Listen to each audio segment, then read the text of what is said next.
Hello. Did you know that presidential elections are indirect elections and that votes casted on election day are not cast directly for a candidate, but for members of the Electoral College? My purpose today is to persuade you to support abolishing the U.S. Electoral College. Because I'm concerned about why people want to keep voting this way, I've conducted research on why it is also okay to abolish this way of electing future presidents. By listening, you will be able to gain information to assist in your own decision on whether or not to support the abolishment of the U.S. Electoral College. I'll begin by addressing the problems of the Electoral College. After, I'll follow with 2 reasons on how the college is unequal and counterpoints that balance out the reasons. Finally, I will conclude with the solution and benefits of abolishing the Electoral College. With our roadmap in place, let's begin with addressing the problems of the Electoral College. The problem is that the Electoral College diminishes equality for the electing future presidents. Firstly, this voting system causes certain states to overpower others. According to the article, the Electoral College is dominated by injustice and inequality. Judge Valerie Fatso, 2018, states, at the state level, disproportionate voting power threatens the equality between states, as bigger states find themselves stripped off of most of the representation needed from all of their votes. In other words, without a direct popular vote, states will continue voting through quantity over quality. Secondly, the Electoral College may not be relevant anymore. According to the article 14 Pros and Cons of Abolishing the Electoral College, Editor-in-Chief 2019 states, when the Founding Fathers built the idea of the Electoral College into the structure of the American government, their idea of information management was very different than what we have today. With said, in modern times, technology and easier forms of communication allow citizens to research information of the presidential candidates. With the Electoral College, doing so has no purpose when the people's vote doesn't really matter. Now that we've addressed the problem of the college, let's look at reasons how the system is unequal. There are 2 main reasons why the Electoral College doesn't produce equality. First, abolishment of the system would stop states that are dedicated or biased to a single party. According to the article 14 Pros and Cons of Abolishing the Electoral College, Editor-in-Chief 2019 says, proponents of the Electoral College want to stay so that every state can have a specific say in the outcome of the election. Realistically, there are parties of the states that always vote the same in each election. This guarantees a vote from a state towards the elect president for which party he or she is for. This was seen in the election Nixon versus McGovern in 1972, where the votes were totaled 520 to 17, with Nixon winning. As you can tell by this by this picture here, I have shown the states that have voted for Nixon versus McGovern, and as you can tell, around 97-98% of the country voted for Nixon versus McGovern, only having that small majority state voting for him. So, however, this may result in individual contests between states and parties.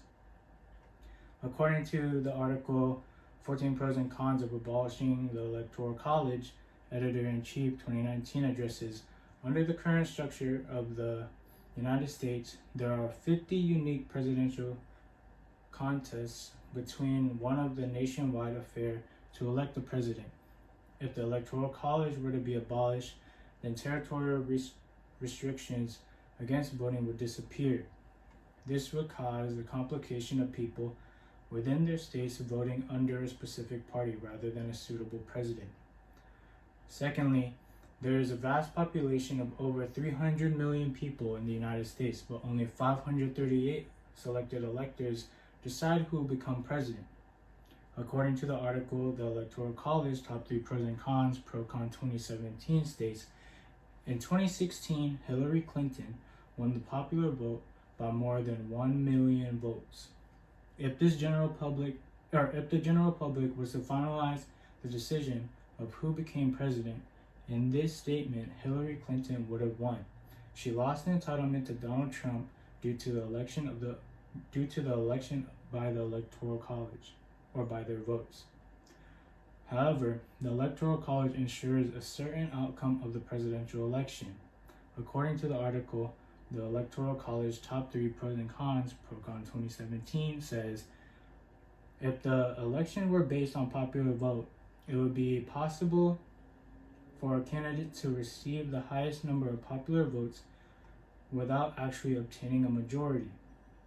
This system was created for a president to be elected and show that even if the people's vote doesn't match the electoral votes for the candidate, that they can still win. With the reasons stated, let's move on to the solution and benefits of the abolishment of the Electoral College. The solution, which is to abolish the Electoral College, offers two benefits. The first benefit is that voting will be counted equal across the board. According to the article 14 Pros and Cons of Abolishing the Electoral College, Editor-in-Chief 2019 addresses, over 2.8 million people voted for Hillary Clinton instead of Donald Trump. But it was Trump who won the White House because of the results of the electoral map.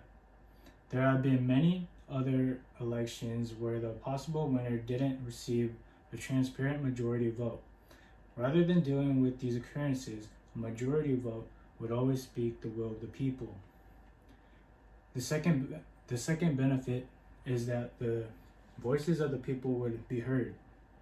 According to the article, the Electoral College Top 3 Pros and Cons, ProCon 2017, President-elect Donald Trump said, I would rather see it where you went with a simple votes, when 100 million votes and somebody gets 90 million votes and you win. Coming from someone who benefited in the decision of the Electoral College, it's shown transparency with the two parties. Even President Trump believes that president should be chosen by the popular vote. To summarize why the U.S. Electoral College should be abolished, let's review what we learned today. First, we learned that the problem of the Electoral College diminishes the equality of future elected presidents. States continue to vote for quality over quantity, and with today's technology, the relevance of the system is becoming merely irrelevant. Next, we learned two main reasons why the Electoral College doesn't produce equality. We covered that abolishing this system would swing states from gaining power, or would stop swing states from gaining more power over their vote. However, may resulting in individual contests between states and their represented parties. We also covered that a select and small majority of our vast population gets to choose who becomes the next president, and counteracted by mentioning how the Electoral College ensures an outcome of the election. Finally, we learned that the solution and benefits of abolishing the Electoral College. By abolishing the Electoral College, voting will be counted equal across the board and the voices of people will be heard. From what you've heard and by understanding the topic, you're now able to utilize this information to assist in your own decision on whether or not to support the abolishment of the U.S. Electoral College. Thank you.